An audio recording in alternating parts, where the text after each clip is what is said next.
berdiri di altarnya, sebab Allah Maha Kudus hadir di sini.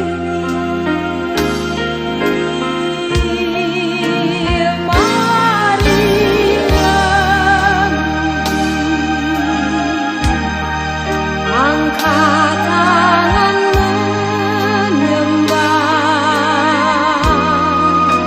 sebab Allah Maha Kudus hadir di sini.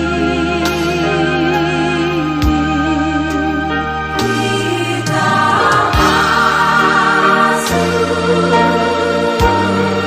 kata sucinya, bersama para malaikat menyembah.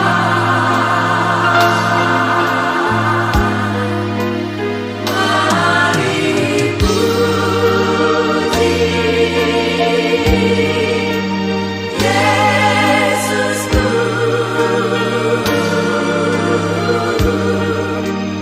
Kita masuk hadirat-Nya Maha Kudus.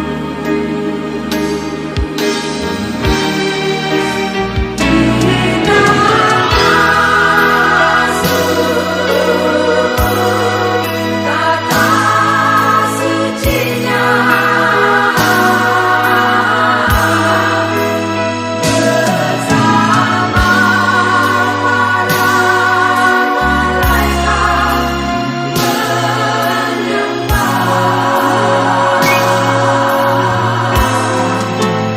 Mari puji Yesusku.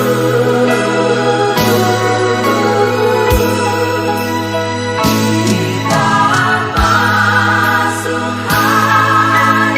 hadirat-Nya, kita masuk hadirat-Nya, kita masuk hadirat-Nya Maha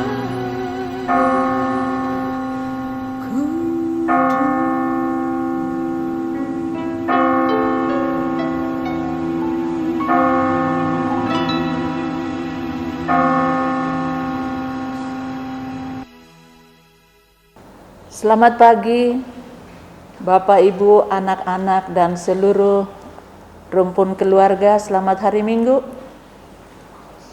Kita bersyukur kasih dan penyertaan Tuhan yang dari hari ke hari kita sudah nikmati.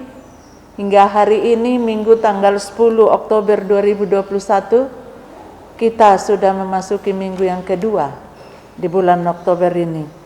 Sangat nyata kasih setia Tuhan yang selalu menyertai kita. Mari kita satukan hati, pikiran untuk bersama-sama menghampiri Tuhan di dalam ibadah kita hari Minggu ini. Kita bangkit berdiri, kita puji Tuhan dari PKJ 11 ayat yang 1 dan yang kedua. Inilah hari Minggu.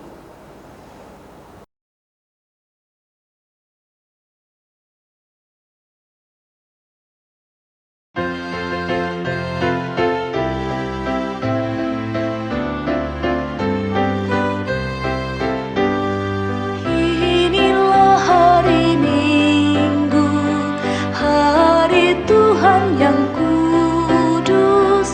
Semua orang percaya bergegas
Saudara-saudara, pertolongan kita adalah dalam nama Tuhan yang menjadikan langit dan bumi. Amin. Salam sejahtera bagi kamu semua. Salam bagimu juga.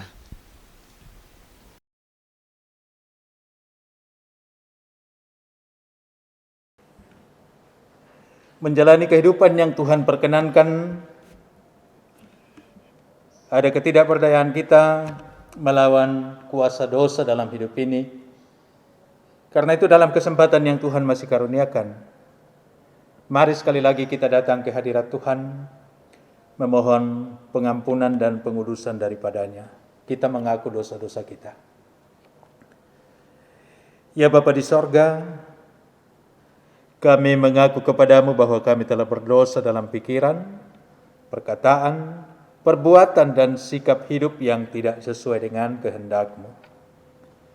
Jika Engkau ya Bapa mengingat-ingat kesalahan kami, Tuhan, siapakah yang dapat tahan? Ya Tuhan, padamu ada kasih dan pengampunan. Kasihilah kami ya Bapa, menurut rahmat-Mu yang besar.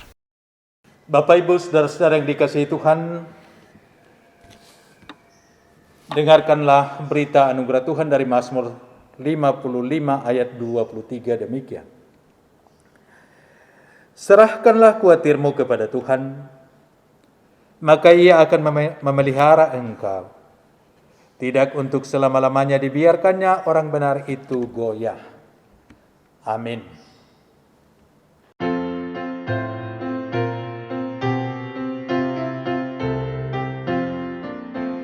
Puji Yesus, pujilah Juru Selamat. Langit, bumi maklumkan kasih-Nya. Haleluya, nyanyilah para malaikat. Kuasa hormat berilah kepadanya.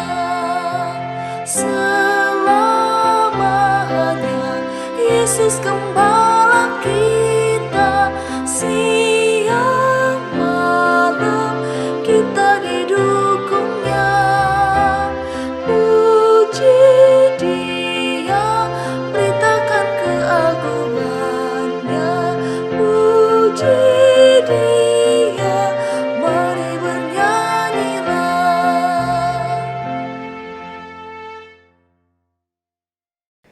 Dengarkanlah petunjuk hidup baru dari Ibrani 4 ayat 16. Firman Tuhan, sebab itu marilah dengan penuh keberanian menghampiri tahta kasih karunia, supaya kita menerima rahmat dan menemukan kasih karunia untuk mendapat pertolongan kita pada waktunya. Amin. Mari kita bermazmur secara berbalasan kepada Tuhan. Kita angkat dari Mazmur 90 ayat 13 sampai 17. Kembalilah ya Tuhan, berapa lama lagi? Dan sayangilah hamba-Mu. Kenyangkanlah kami di waktu pagi dengan kasih setia-Mu, supaya kami bersorak-sorai dan bersukacita semasa harian kami. Buatlah kami bersukacita, seimbang dengan hari-hari Engkau menindas kami. Seimbang dengan tahun-tahun kami mengalami kecelakaan. Biarlah kelihatan kepada hamba-hamba-Mu perbuatan-Mu.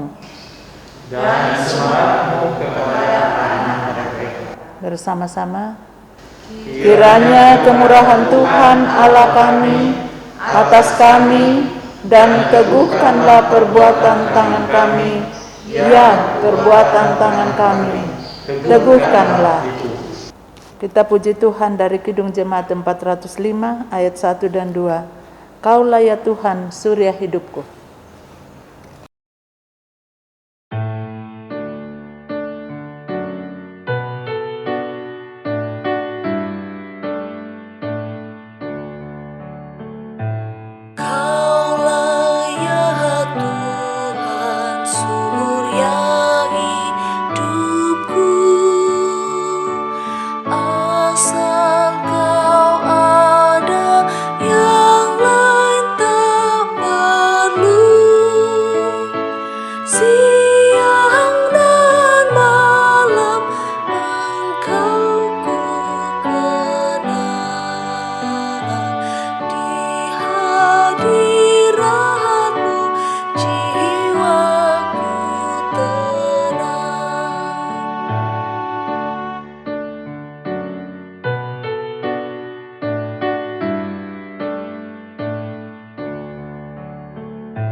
Bapak dan Ibu, untuk pembacaan dan pemberitaan firman Tuhan, mari kita mohon pimpinan Tuhan di dalam doa. Kita berdoa.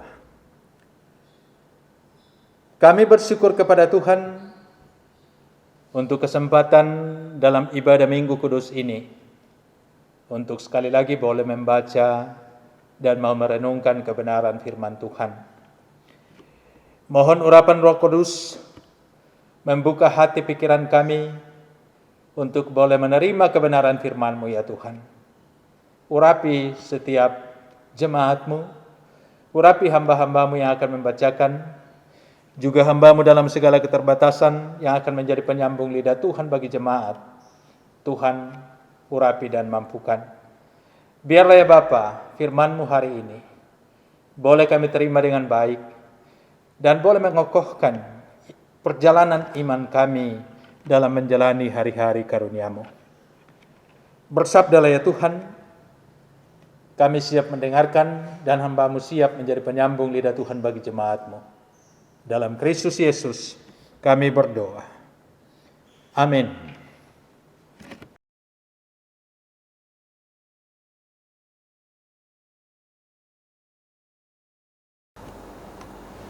Firman Tuhan yang datang kepada kita pada hari ini diambil dari 3 bagian pembacaan.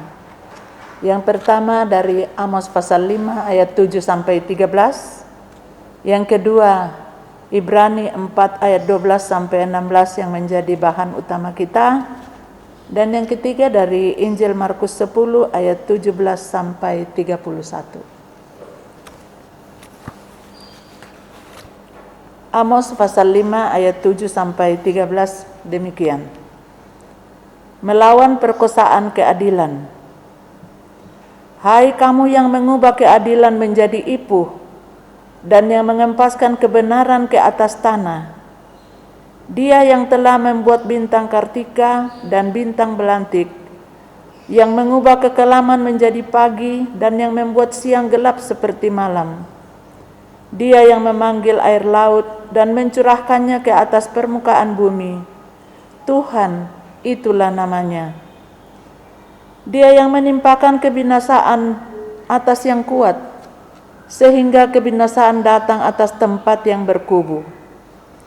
Mereka benci kepada yang memberi teguran di pintu gerbang, dan mereka keji kepada yang berkata dengan tulus ikhlas. Sebab itu, karena kamu menginjak-injak orang yang lemah dan mengambil pajak gandum daripadanya, sekalipun kamu telah mendirikan rumah-rumah dari batu pahat, kamu tidak akan mendiaminya. Sekalipun kamu telah membuat kebun anggur yang indah, kamu tidak akan minum anggurnya. Sebab aku tahu bahwa perbuatanmu yang jahat banyak dan dosamu berjumlah besar. Hai kamu yang menjadikan orang benar terjepit, yang menerima uang suap dan yang mengesampingkan orang miskin di pintu gerbang. Sebab itu orang yang berakal budi akan berdiam diri pada waktu itu, karena waktu itu adalah waktu yang jahat. Demikian firman Tuhan.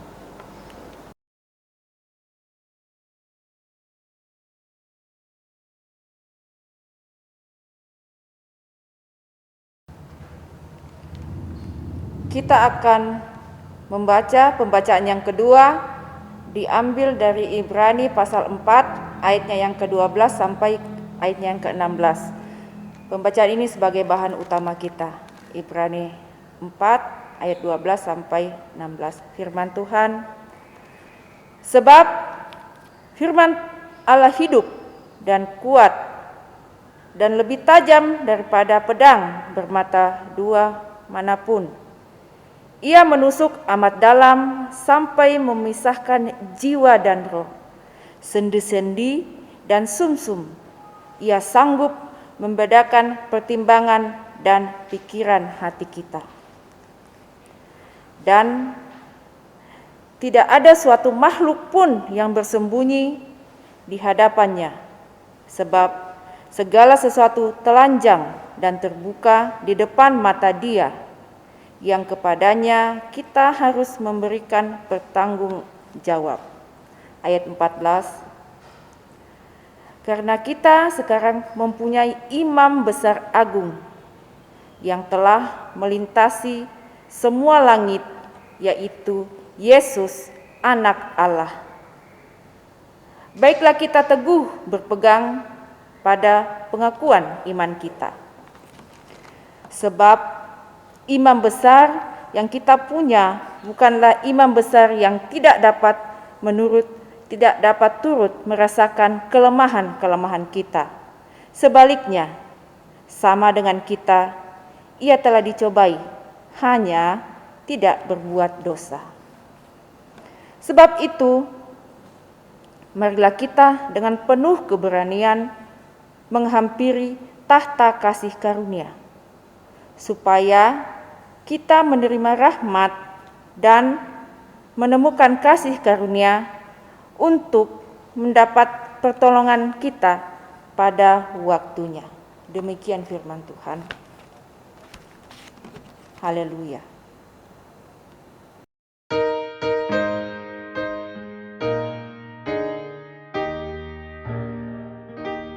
Haleluya, haleluya,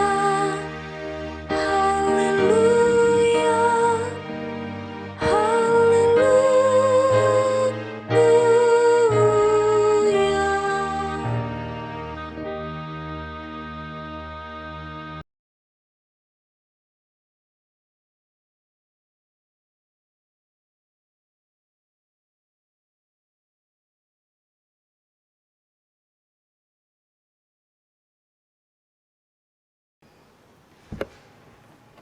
Bacaan firman Tuhan yang ketiga dari kitab Injil Markus pasal yang ke-10 ayat 17 sampai 31. Firman Tuhan, orang kaya sukar masuk kerajaan Allah. Pada waktu Yesus berangkat untuk meneruskan perjalanannya, datanglah seorang berlari-lari mendapatkan dia dan sambil bertelut di hadapannya, ia berkata, "Guru yang baik, apa yang harus kuperbuat untuk memperoleh hidup yang kekal?" Jawab Yesus, "Mengapa kau katakan aku baik? Tak seorang pun yang baik selain daripada Allah saja. Engkau tentu mengetahui segala perintah Allah. Jangan membunuh, jangan berzina, jangan mencuri, jangan mengucapkan saksi dusta, jangan mengurangi hak orang, hormatilah ayahmu dan ibumu." Lalu kata orang itu kepadanya, "Guru, semuanya itu telah kuturuti sejak masa mudaku." Tetapi Yesus memandang dia dan menaruh kasih kepadanya, lalu berkata kepadanya, "Hanya satu lagi kekuranganmu. Pergilah, juallah apa yang kau miliki, dan berikanlah itu kepada orang-orang miskin. Maka engkau akan beroleh harta di sorga. Kemudian datanglah kemari dan ikutlah aku." Mendengar perkataan itu, ia menjadi kecewa, lalu pergi dengan sedih sebab banyak hartanya. Lalu Yesus memandang murid-muridnya di sekelilingnya dan berkata kepada mereka, "Alangkah sukarnya orang yang beruang masuk ke dalam kerajaan Allah."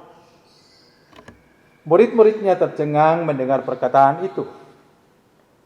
Tetapi Yesus menyambung lagi, "Anak-anakku, alangkah sukarnya masuk ke dalam kerajaan Allah. Lebih mudah seekor unta melewati lubang jarum daripada seorang kaya masuk ke dalam kerajaan Allah." Mereka makin gempar dan berkata seorang kepada yang lain, "Jika demikian, siapakah yang dapat diselamatkan?" Yesus memandang mereka dan berkata, "Bagi manusia hal itu tidak mungkin, tetapi bukan demikian bagi Allah. Sebab segala sesuatu adalah mungkin bagi Allah." Upah mengikut Yesus. Berkatalah Petrus kepada Yesus, "Kami ini telah meninggalkan segala sesuatu dan mengikut Engkau." Jawab Yesus, "Aku berkata kepadamu, sesungguhnya setiap orang yang karena aku dan karena Injil meninggalkan rumahnya, saudaranya laki-laki atau saudaranya perempuan, ibu atau bapaknya, anak-anaknya atau ladangnya, orang itu sekarang pada masa ini juga akan menerima kembali 100 kali lipat. Rumah, saudara laki-laki, saudara perempuan, ibu, anak, dan ladang, sekalipun disertai berbagai penganiayaan. Dan pada zaman yang akan datang, ia akan menerima hidup yang kekal. Tetapi banyak orang yang terdahulu akan menjadi yang terakhir, dan yang terakhir akan menjadi yang terdahulu." Amin. Demikian bacaan firman Tuhan hari ini. Berbahagia setiap orang yang mendengarkan firman-Nya dan mau memeliharanya dalam hidup ini. Kures semangat Tuhan.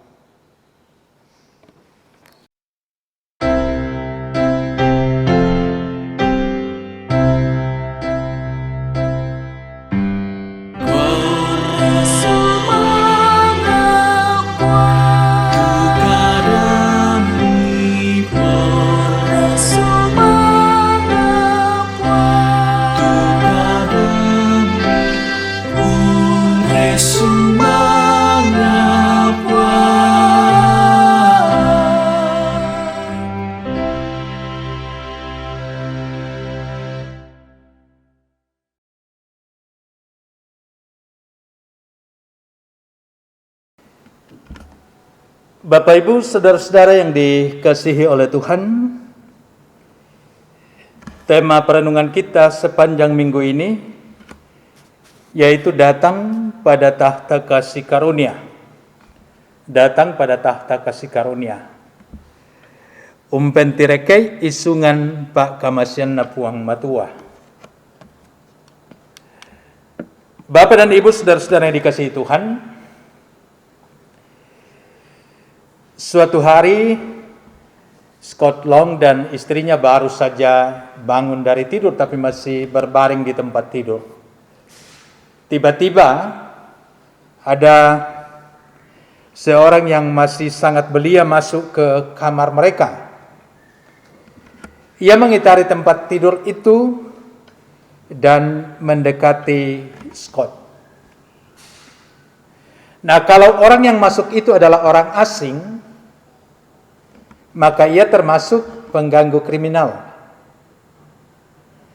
Kalau yang masuk itu adalah temannya si Scott, maka orang itu adalah orang yang sangat menjengkelkan, karena orang masih di kamar. Namun yang masuk kamar itu adalah anak balita mereka.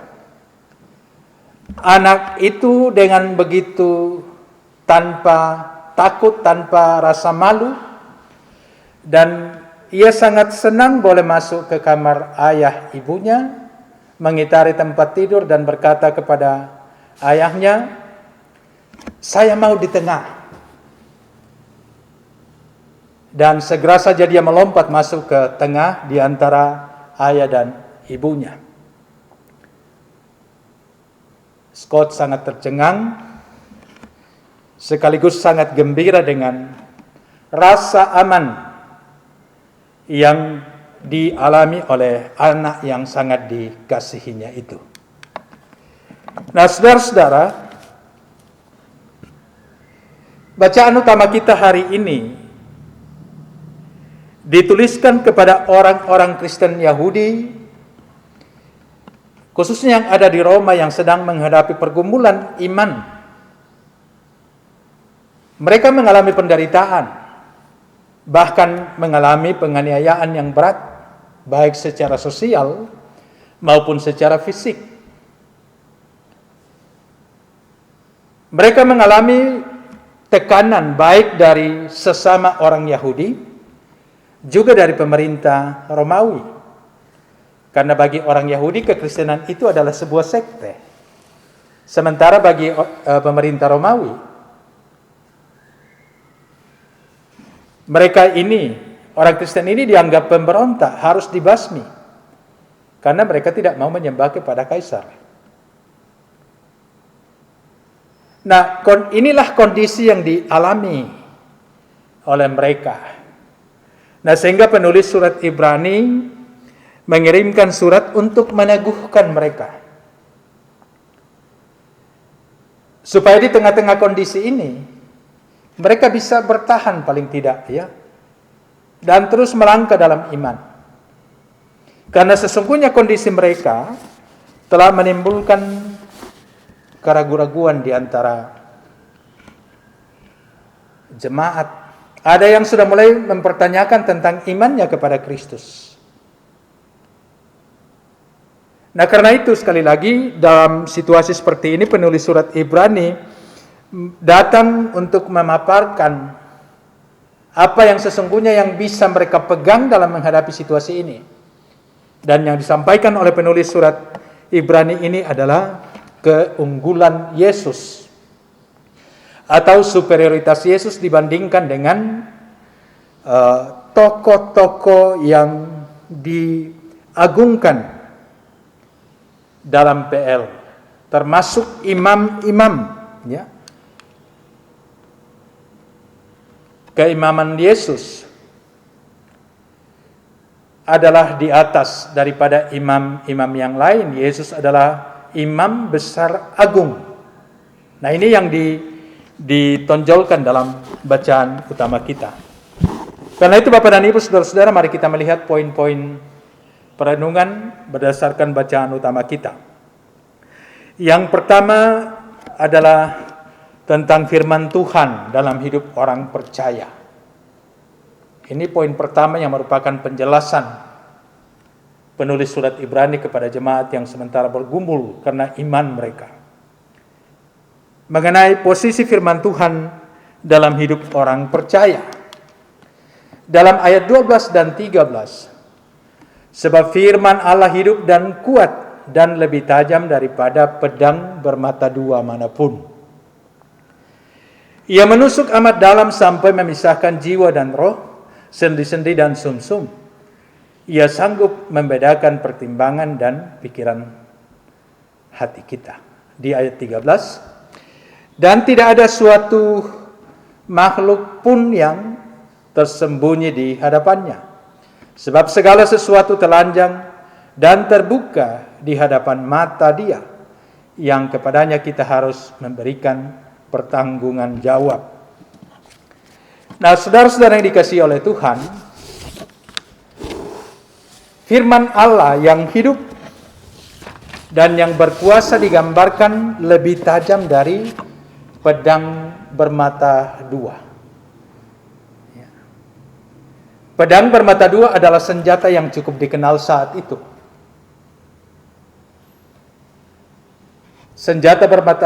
Pedang bermata dua ini adalah senjata yang digunakan oleh tentara Romawi dalam peperangan yang mereka alami.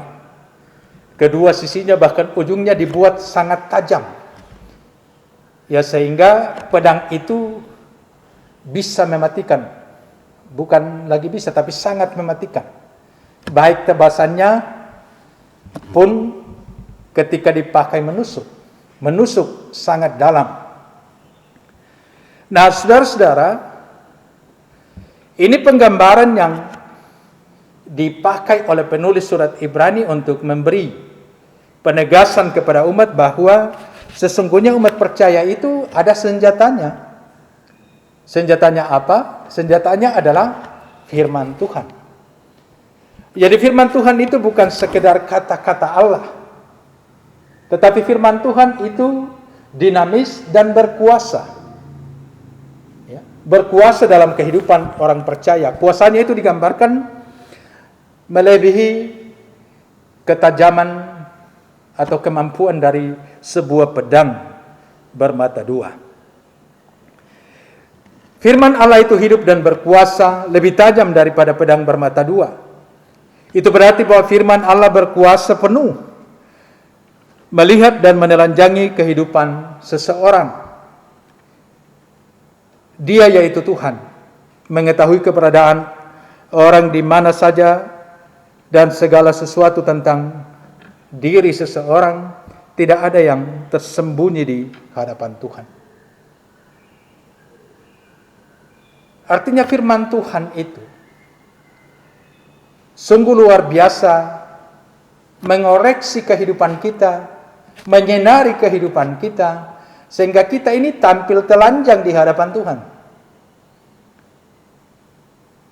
Nah, ketelanjangan kita ini dibalut oleh kuasa firman Tuhan, sehingga sesungguhnya di bawah kuasa firman Tuhan kehidupan anak-anaknya itu terjamin. Kuasa si iblis tidak akan mampu merontokkan kehidupan anak-anak Tuhan sejauh anak-anak Tuhan itu tetap hidup, menghidupi firman yang ia terima dari Tuhan. Disitulah kuasa firman akan nampak ketika dihidupi. Nah, saudara-saudara yang dikasihi oleh Tuhan, firman Tuhan ini disampaikan untuk sekali lagi meneguhkan hati umat yang sementara bergumul karena tekanan-tekanan yang mereka alami. Ketajaman firman Tuhan, efektivitas firman Tuhan diharapkan oleh penulis supaya sungguh-sungguh dimanfaatkan atau dipakai, ya mungkin itu bahasa lebih bagus ya, dipakai oleh umat, mengoreksi hidup mereka dari waktu ke waktu, juga untuk melihat tantangan-tantangan yang ada, bahwa semuanya, katakanlah penindasan dari pemerintahan Romawi misalnya, atau penindasan dari orang Yahudi, tidak kemudian membuat mereka mundur, karena mereka kuat di dalam firman Tuhan. Mereka kuat dalam berpegang dan menghidupi firman Tuhan itu. Karena itu Bapak dan Ibu saudara-saudara, pesan firman Tuhan yang pertama untuk kita adalah bahwa ketajaman firman Tuhan melebihi pedang bermata dua. Sangat tajam menusuk dan menelanjangi kita. Nah, firman Tuhan yang seperti itu tidak hanya menjadi sebuah senjata rohani kita menghadapi kuasa-kuasa di dunia ini, tetapi juga firman Tuhan itu menuntun kita untuk semakin berpegang teguh pada keselamatan yang Tuhan sudah beri. Jadi firman Tuhan itu menuntun pada keselamatan. Firman Tuhan itu juga menolong dalam pertumbuhan iman kita. Dan yang ketiga, firman Tuhan itu memperlengkapi kita dalam pelayanan Kristus. Ini kita bisa baca dalam 2 Timotius pasal 3 ayat 15 sampai 17. Itu yang pertama. Yang kedua adalah Yesus imam besar agung. Yesus imam besar agung. Dalam ayat 14-15. Karena kita sekarang mempunyai imam besar agung yang telah melintasi semua langit, yaitu Yesus anak Allah. Baiklah kita teguh berpegang pada pengakuan iman kita. Sebab imam besar yang kita punya bukanlah imam besar yang tidak dapat turut merasakan kelemahan-kelemahan kita. Sebaliknya sama dengan kita. Ia telah dicobai, hanya tidak berbuat dosa. Coba perhatikan ayat ini. Di dalamnya penulis mengungkapkan tentang superioritas Yesus sebagai imam besar agung yang digambarkan di awal tadi, melebihi semua tokoh-tokoh yang sudah ada, bahkan lebih daripada malaikat. Kata di ayat 14 ya, imam besar agung itu melintasi segala langit. Ya, ayat 14. Telah melintasi semua langit. Nah, penggambaran ini mau menegaskan lebih jauh tentang kuasa Yesus yang tidak terbatas.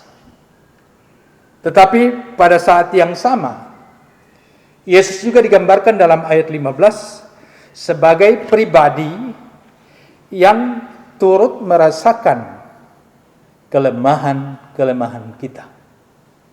Pada satu sisi Yesus digambarkan sebagai yang sangat jauh di atas kita, melintasi segala langit. Tetapi pada saat yang sama Yesus digambarkan sebagai pribadi yang ada bersama dengan kita. Makanya ia adalah Immanuel, Allah bersama kita. Inilah keunggulan Yesus yang ditampilkan oleh penulis surat Ibrani untuk mengokohkan umat Tuhan yang sementara dalam pergumulan bahwa sesungguhnya Yesus yang kita sembah, yang kita terima sebagai Tuhan dan Juru Selamat itu hebat, ya. Jauh lebih tinggi, melintasi segala langit. Tetapi pada saat yang sama ia tidak meninggalkan kita. Ia ada di sini. Kalau sekarang kamu ada dalam penderitaan, kamu ada dalam kelemahan-kelemahan, ia turut merasakan kelemahan-kelemahan kita. Penulis surat Ibrani mau mengatakan kepada jemaat yang menerima surat ini bahwa Yesus yang Maha Kuasa itu yang melintasi segala langit juga turut merasakan apa yang kamu rasakan saat ini. Tidak bisa dibayangkan umat Kristen saat itu, orang Yahudi ini katanya kebanyakan mereka adalah pedagang. Tetapi karena imannya kepada Kristus, ia mendapat tekanan sosial. Ya bisa didekem melalui pasar teh. Nah, apalagi kan oleh pemerintah juga dianggap sebagai pemberontak, kan tidak mau menyembah kaisar. Nah, sementara dari kelompok Yahudi mereka disebut sebagai sekte yang harus harus dibinasakan, ya.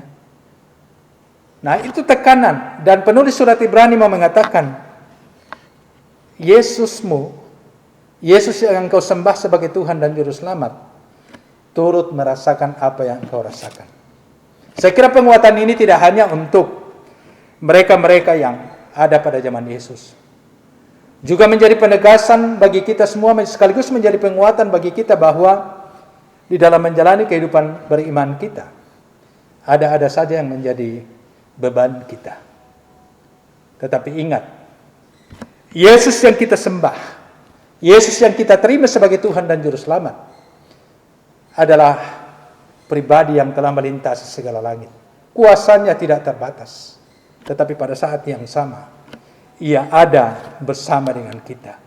Ia hadir merasakan keluhan-keluhan kita. Ia tidak seperti imam besar lain yang hanya menjadi petugas ibadah, petugas yang membawa kurban persembahan umat. Sebagai imam besar biasa yang hanya masuk ke ruang Maha Kudus sekali setahun. Yesus bukan petugas sorga. Yesus adalah anak dari sorga. Ia menjadi imam besar agung, bukan mempersembahkan anak domba atau kambing, tapi dirinya lah sebagai anak domba Allah. Jadi kualitas keimaman Yesus jauh melebihi kualitas imam-imam yang ada. Sekali lagi ini kehebatan Yesus yang dicoba disampaikan oleh penulis Ibrani untuk mengokohkan jemaat yang berada dalam penderitaan. Karena itu Bapak Ibu Saudara-saudara, jika hari ini kita masih berada dalam berbagai pergumulan karena pandemi, pergumulan karena duka cita, pergumulan karena sakit penyakit dan lain sebagainya, jangan ragukan kuasa Tuhan yang hebat itu. Kuasanya melintasi segala langit, dan pada saat yang sama ia hadir merasakan segala pergumulan kita. Teruslah berada di dalam Dia, sehingga juga kita tetap kuat untuk menjalani dan menghadapi situasi-situasi kekinian kita. Jadi pesan firman Tuhan yang kedua untuk kita adalah bahwa Kristuslah satu-satunya imam besar agung yang menganugerahkan pengampunan dosa, sehingga terbuka jalan memasuki tahta kudus Tuhan. Karena itu percayalah dan tetaplah berpegang teguh dalam imanmu kepada Kristus itu. Itu yang kedua. Yang ketiga, tahta kasih karunia. Ya. Ini di ayat 16. Ya. Jadi Yesus tidak hanya menebus kita, tetapi ia juga membawa kita kepada tahta kasih karunia. Ayat 16, sebab itu Marilah kita dengan penuh keberanian menghampiri tahta kasih karunia, supaya kita menerima rahmat, menemukan kasih karunia, untuk mendapat pertolongan kita pada waktunya. Ayat 16 ini mengungkapkan sekali lagi tentang keunggulan karya Kristus dibanding dengan tokoh-tokoh yang lain. Yesus sebagai imam besar agung melalui pendamaian dan penebusan akan dosa-dosa kita telah mengantar kita kembali kepada tahta kasih karunia. Kita yang tadinya jauh dari Allah hanya bisa berhubungan dengan Allah yang Maha Kudus dalam perantara, yaitu dalam tanda kutip saya sebut sebagai petugas-petugas, yaitu para imam-imam, ya.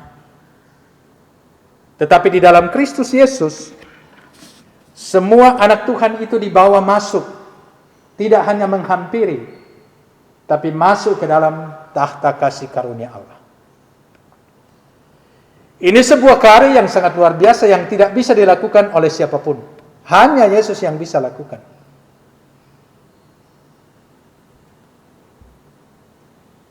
Yesus telah menembus ruang kudus, masuk ke ruang maha kudus.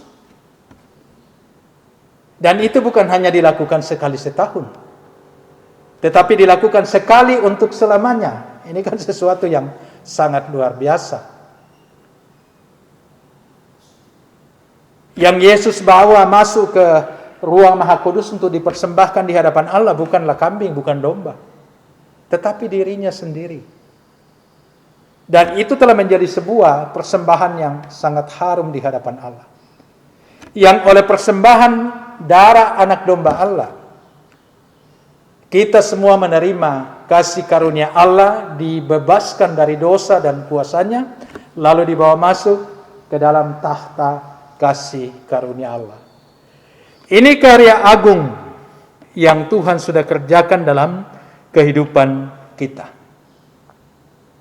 Sekali lagi, tidak ada seorang pun yang bisa melakukan itu, hanya Yesus. Tahta kasih karunia Allah telah menjadi tempat kita memuji dan memuliakan Tuhan sepanjang waktu.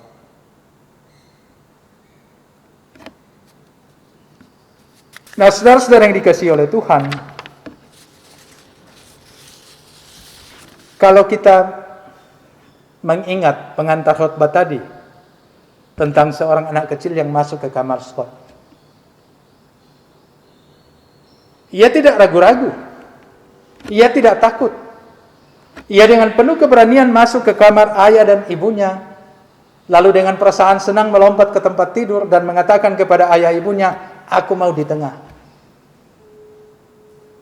Dan sambutan yang ia terima adalah ayah dan ibunya sangat senang, silakan. Ia masuk ke tengah, menikmati hangatnya kasih ayah dan ibunya, menikmati ketentraman hati yang sangat luar biasa, berada di tengah-tengah dua orang yang sangat mengasihinya dan sangat menjaga hidupnya. Itulah kita,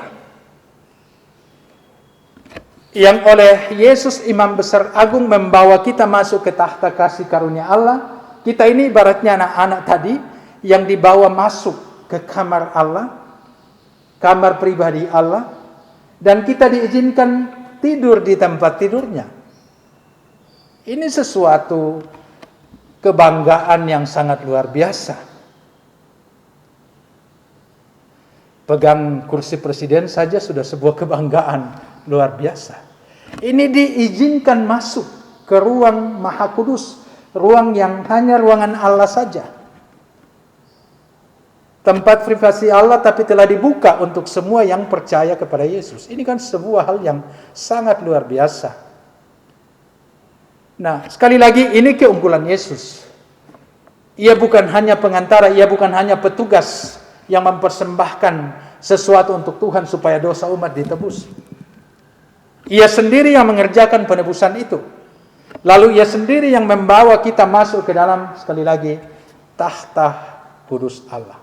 Tahta kasih karunia Allah. Nah saudara-saudara, tahta kasih karunia Allah itu harusnya terus menjadi impian kita setiap waktu. Harusnya menjadi fokus kita. Menjadi fokus gereja setiap waktu. Tapi jangan salah. Ada saja cara si iblis untuk selalu membelokkan kita, menyimpang dari jalan menuju tahta kasih karunia Allah itu. Bahkan menarik kita keluar dari tahta kasih karunia Allah. Bacaan kita hari ini memperlihatkan dengan jelas, bacaan utama kita, penderitaan yang dialami oleh umat percaya saat itu sudah mulai dimanfaatkan oleh iblis untuk menarik mereka keluar dari tahta kasih karunia Allah. Sudah mulai ada yang ragu. Bahkan sudah ada yang mulai meninggalkan. Karena tidak tahan dengan penderitaan. Tak tongannya apa lipu tujuh teh. Usaha kita tidak bisa jalan. Kita diburu sebagai pemberontak. Kita dianggap sesat. Apa yang lipu tujuh tuh? Penderitaan, tekanan-tekanan penderitaan bisa membelokkan kita dari tahta kasih karunia Allah.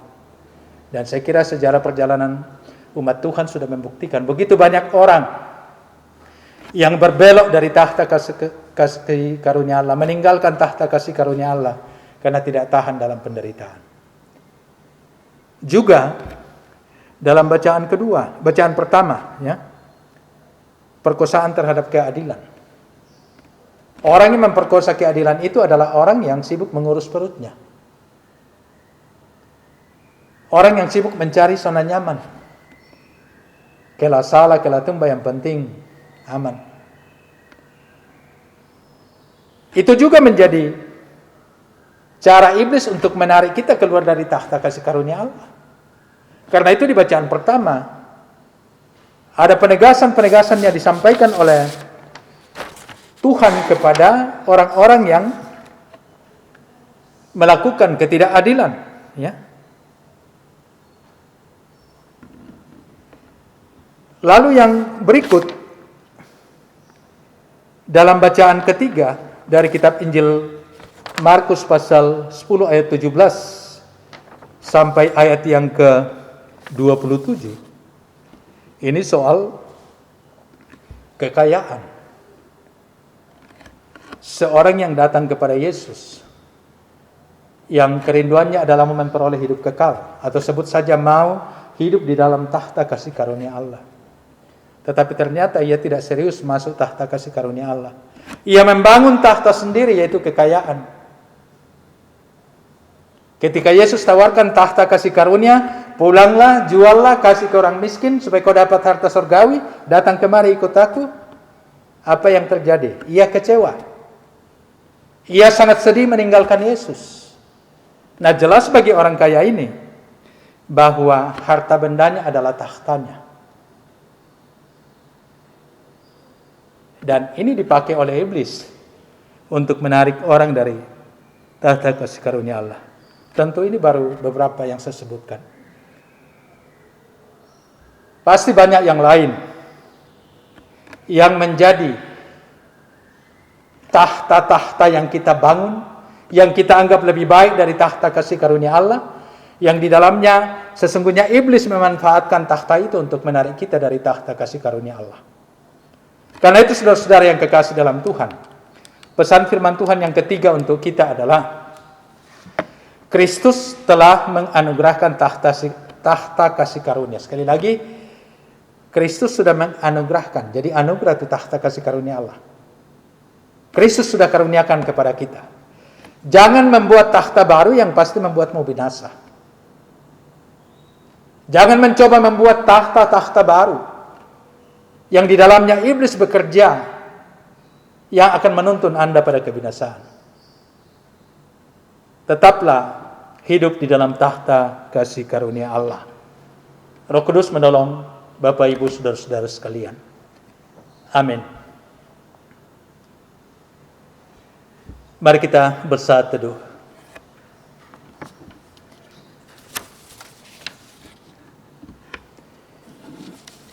Kami sungguh bersyukur hari ini boleh dikuatkan oleh kebenaran firman Tuhan yang mengingatkan kami bahwa sesungguhnya dalam menjalani hidup ini dengan segala pergumulan yang ada, Tuhan sudah memperlengkapi kami dengan senjata yang sangat tajam, yaitu firman Allah.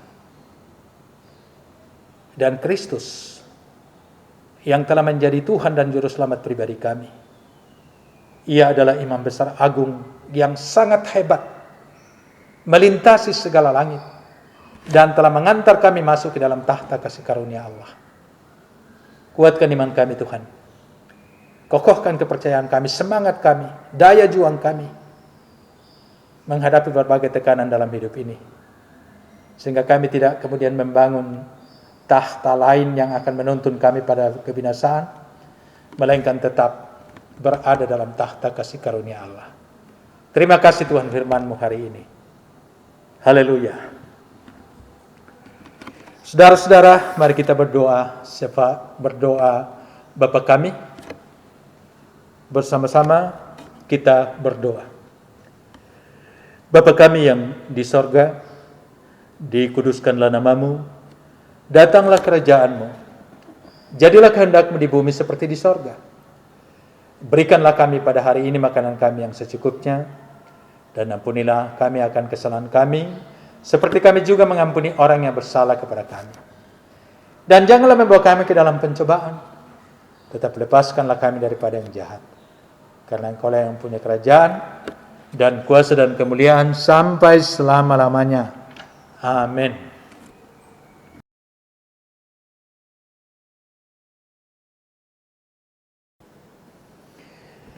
Saudara-saudara yang dikasihi Tuhan, bersama dengan semua orang percaya di segala tempat dan segala abad, kita ikrarkan pengakuan iman kita berdasarkan rumusan pengakuan iman rasuli sebagai berikut.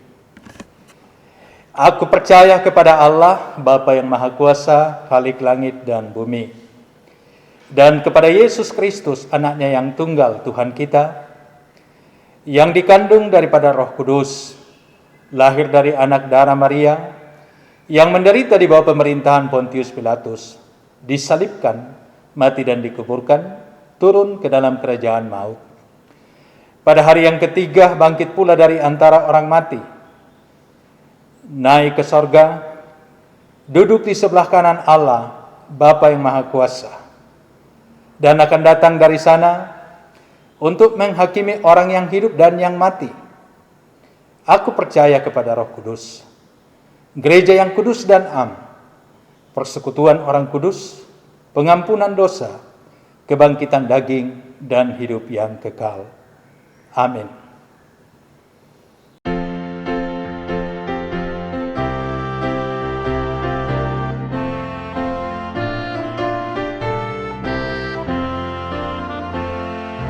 Indah, mulia, bahagia penuh, bersandarkan lengan yang kekal. Damai dan berkat sungguh milikku, bersandarkan lengan yang kekal.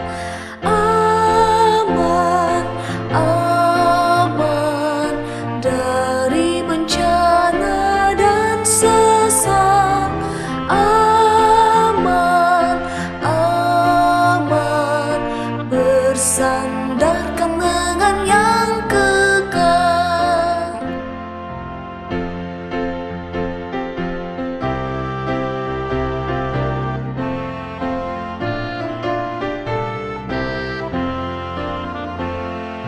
Tiada ku cemas, takut pun hanya, bersandarkan lengan yang kekal.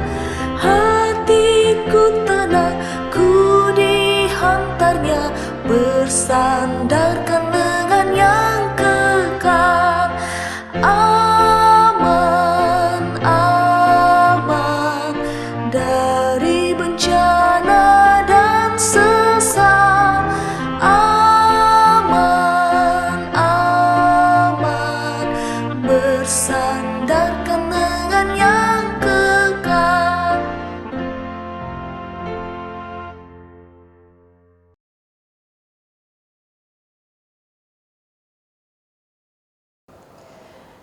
Sekarang kita diberi kesempatan kepada jemaat sekalian untuk menyerahkan dan mengumpulkan persembahan kepada Tuhan.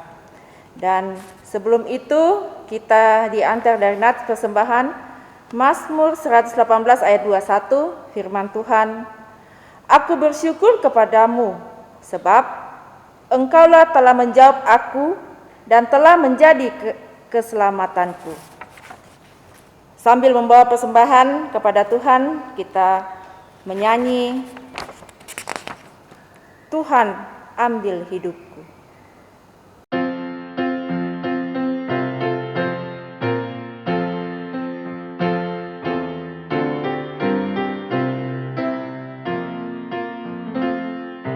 Tuhan, ambil hidupku dan kuduskan bagimu. Pun waktuku pakailah memujimu selamanya, memujimu selamanya.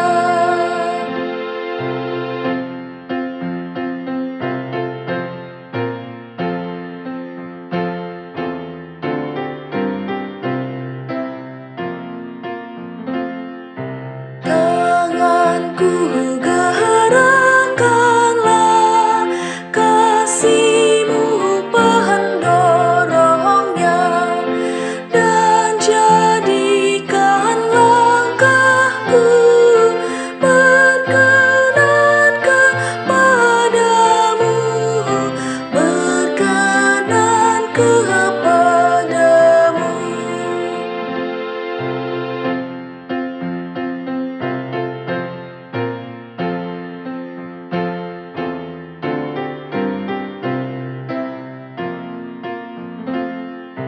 Harta kekayaanku jadi alat bagimu, akal budi dan kerja Tuhan pergunakanlah, Tuhan pergunakanlah.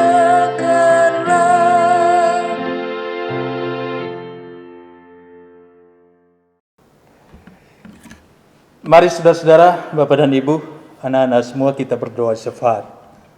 Kita berdoa. Terpuji Engkau Allah Tuhan kami. Luar biasa kasih-Mu bagi kami lewat pelaksanaan ibadah Minggu Kudus hari ini. Kami mensyukuri pelaksanaan ibadah yang boleh berlangsung dengan baik.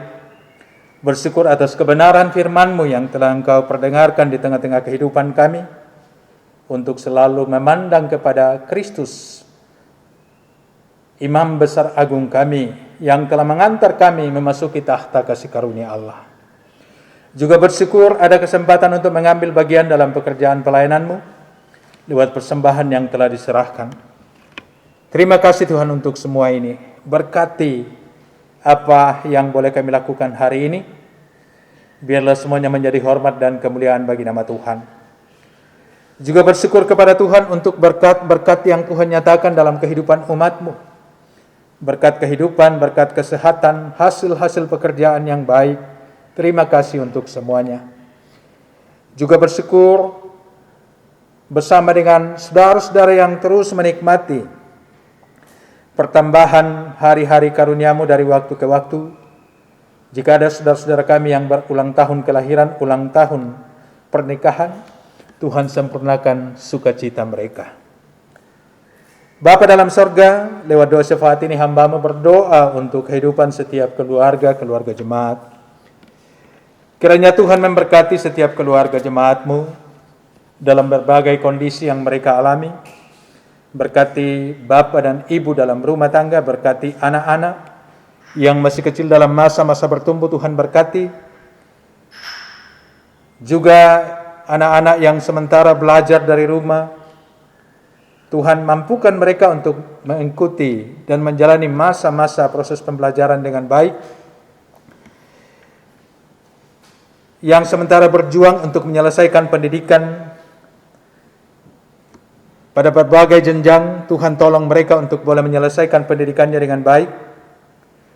juga memberkati segenap jemaat-Mu dalam pekerjaan yang Tuhan karuniakan pada berbagai bidang pekerjaan di berbagai tempat. Tuhan tolong mampukan mereka menjadi pekerja-pekerja yang bertanggung jawab. Juga berdoa untuk anak-anak kami yang sementara berjuang mencari pekerjaan, yang telah dan akan mengikuti tes CPNS. Tuhan memberkati dan membuka jalan bagi mereka. Ya Allah Bapa dalam sorga, juga kami berdoa untuk jemaat-Mu yang dalam kelemahan tubuh karena sakit. Kami doakan Ibu Rika Dartika, Bapak Yanto, Opa Enso, Opa Rahel, Bapak Enso, Saudara Arnold dan Saudara Lea Kristi Naftali dalam masa-masa pemulihan. Kiranya semua diberkati, semuanya dipulihkan.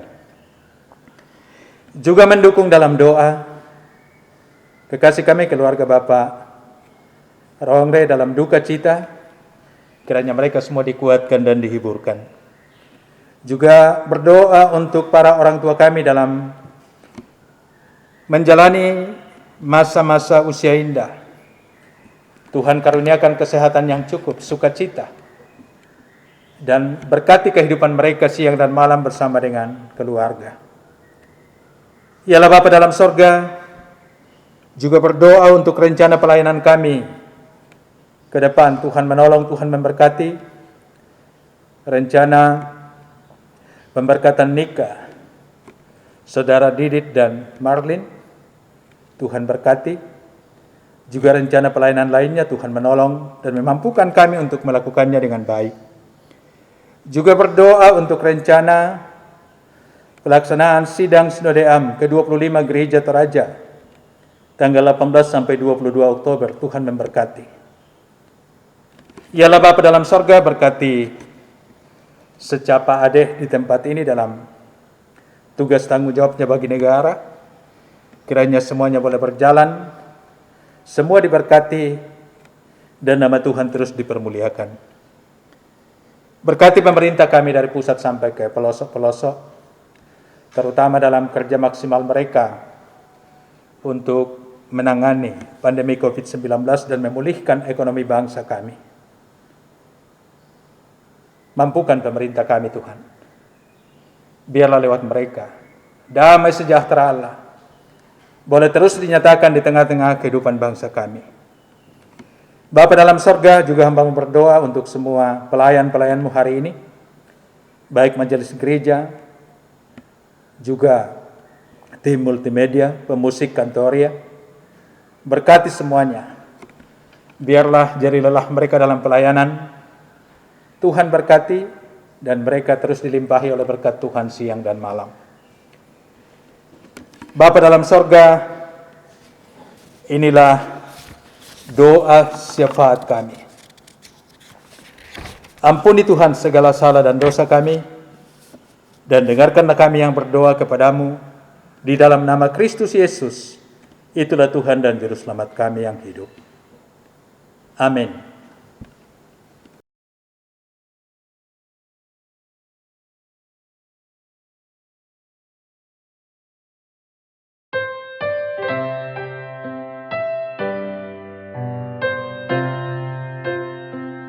Kasih karunia Tuhan Yesus, ya kasih Allah dan Roh Kudus beserta kita sampai selamanya. Amin.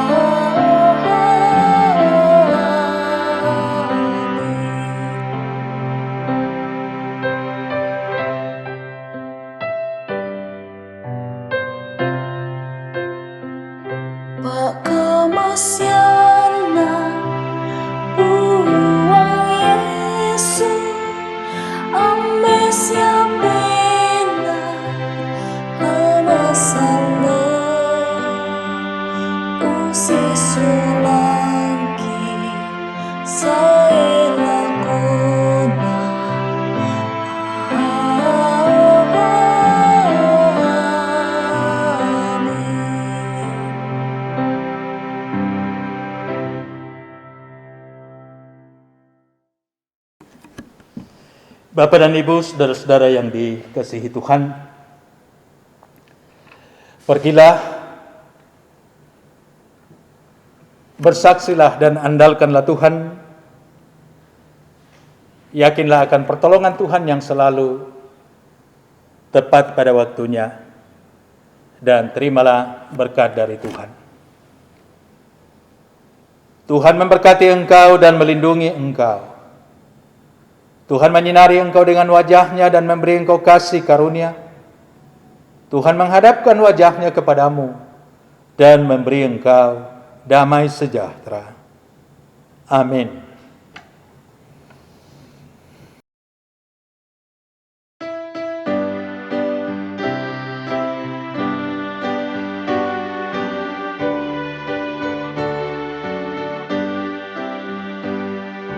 Kita sudah ditebus oleh-Nya, kini layanilah alismu, maju terus dan kibarkan panji-Nya, sanjung rajamu. Mari bawa padanya segenap talentamu, serta hidup mengikuti firman-Nya. Taat dan setialah, walau sukar jalanmu, hidup kudus agar kasih-Nya pun nyatalah.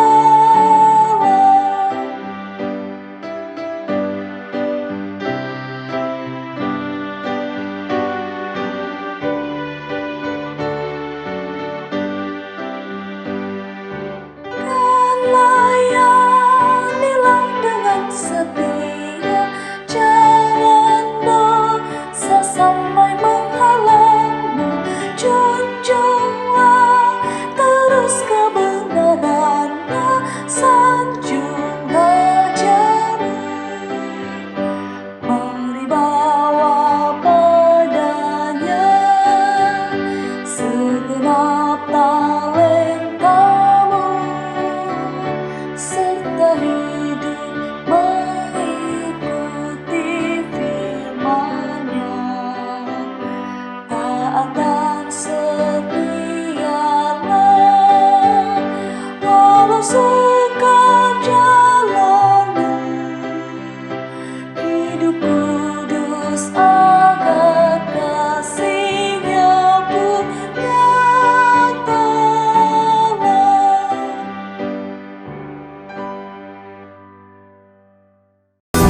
Masuki gerbangnya dengan hati bersyukur, halamannya dengan pujian. Syukur kepada Allah, ibadah kita hari ini boleh berlangsung dengan baik. Selamat berminggu kepada semua jemaat, dan ingat, kita belum sepenuhnya lepas dari pandemi COVID-19, karena itu tetap jaga protokol kesehatan, tetap semangat menjalani hari-hari karunia Tuhan, dan shalom untuk semua. Tuhan memberkati. Dengan hati bersyukur, halamannya dengan pujian. Kataku hari ini, harinya Tuhan. Ku bersuka, mari sekali lagi yang bersuka cita kita angkat tangan kita. Dia kirangkanku, oh dia kirangkanku. Ku bersuka sebab dia kirangkanku, oh oh. Dia kirangkanku, oh dia kirangkanku. Ku bersuka sebab katakan dia kirangkan kami. Dia kirangkanku, oh dia kirangkanku. Ku bersuka sebab dia kirangkanku, oh oh. Dia kirangkanku, oh dia kirangkanku. Ku bersuka, mari sama-sama bertepuk tangan tinggi, katakan dia kirangkanku, oh dia kirangkanku. Ku bersuka sebab dia kirangkanku. Boleh lebih keras lagi, katakan dia kirangkan, dia kirangkanku, oh dia kirangkanku.